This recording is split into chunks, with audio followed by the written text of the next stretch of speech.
My name is Ashley Taylor, and welcome to Dr. Katsion's Communication Theory class, where today we'll be discussing Dr. Charles Berger and Dr. Richard Calabrese's uncertainty reduction theory. URT was first proposed in 1975 and has been said by Dr. M. Griffin to be the first empirical theory that came from someone trained in the field of communication. It seems the best way to begin would be to define uncertainty reduction theory so that we're all thinking about the same theory in the same terms. Now, this is not an easy look it up in the Merriam-Webster dictionary kind of task. Now, I tend to like very precise dictionary definitions with no room for uncertainty. We all watched the video of Dr. Berger being interviewed by Dr. Griffin, and he was asked to frame it for us. What is uncertainty reduction theory? And Dr. Berger replied, well, uncertainty reduction theory talks about the struggle, in a sense, that people have in their everyday lives in adapting to an ever-changing world. That is, we live in a physical world that is in a constant state of change. We live in a social world that is in a constant state of change. The problem is, for all of us, is that if we are going to act in ways that will achieve our desired goals, that is, where we will get what we want, we have to be able to anticipate, to be able to predict what the physical world is going to do and what the people in it are going to do. It is something that is ongoing. Well, Dr. Berger's explanation was not exactly the precise dictionary definition I was looking for, so my explanation of URT comes from the book Applying Communication Theory for Professional Life. Number one, people experience uncertainty every day due to the constant state of change in their lives that Dr. Berger was talking about.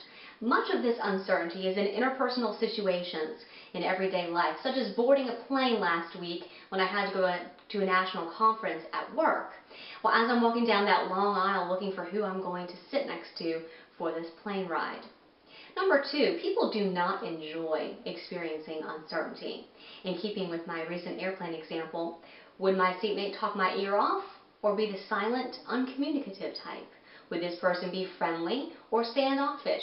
Would this person crowd my seat or fall asleep on my shoulder? Uncertainty is not enjoyable.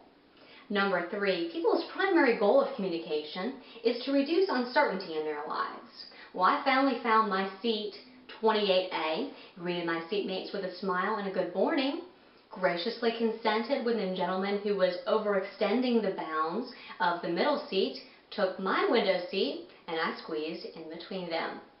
Number four, people's primary means of reducing uncertainty is communication.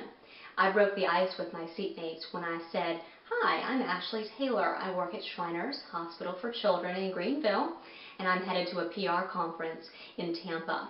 Well, this led to a detailed conversation about career choices that lasted for the rest of the trip. There are two types of uncertainty. The first is behavioral uncertainty. This considers what actions are appropriate in various situations.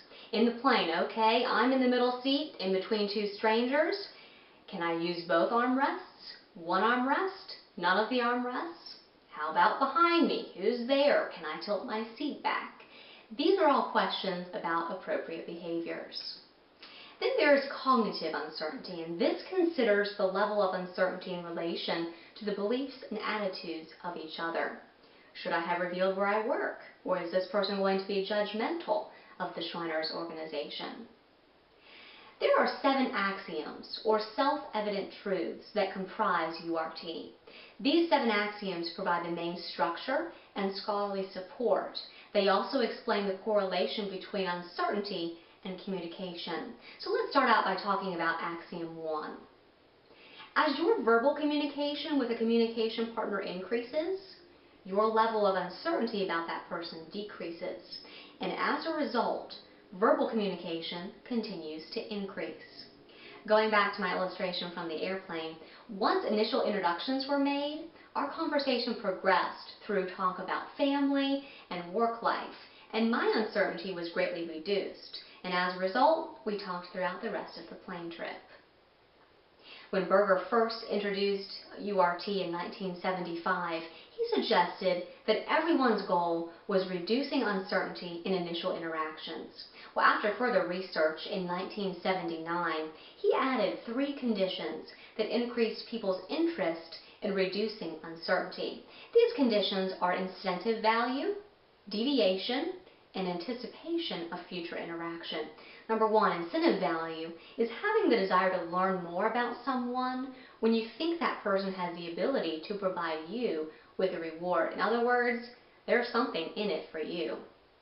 The second condition is deviation from normal behavior. When someone acts in an odd or unusual way, people pay more attention and they'll usually try to engage that person to reduce their uncertainty. Third is the probability of future interaction. When coworkers meet for the first time, both usually are very interested in exchanging facts about themselves in order to reduce uncertainty quickly so that they can get their relationship off to a good start. Once people have been motivated by incentives, deviated behavior, or the probability of future interaction, they use 3 information gathering strategies to find out information with the purpose of reducing uncertainty. The first strategy is passive, which involves the subtle observation of the target person. This is an indirect approach to gathering information. A personal example of this is my observing my husband from a distance before we started dating. I wanted to see him interacting with other people so that I could get to know him and see him in different interactions. The second strategy is active. This is a more proactive approach to gathering information, but it's still indirect. No face-to-face communication. This involves the idea of my talking to other people about him. So I talked to other people who had been in class with him, as well as my friends who had had interactions with him as well. The last strategy is interactive strategy. This is direct interaction. In other words, this is when he finally stopped observing me from afar, fell in step with me after choir, and asked me to dinner.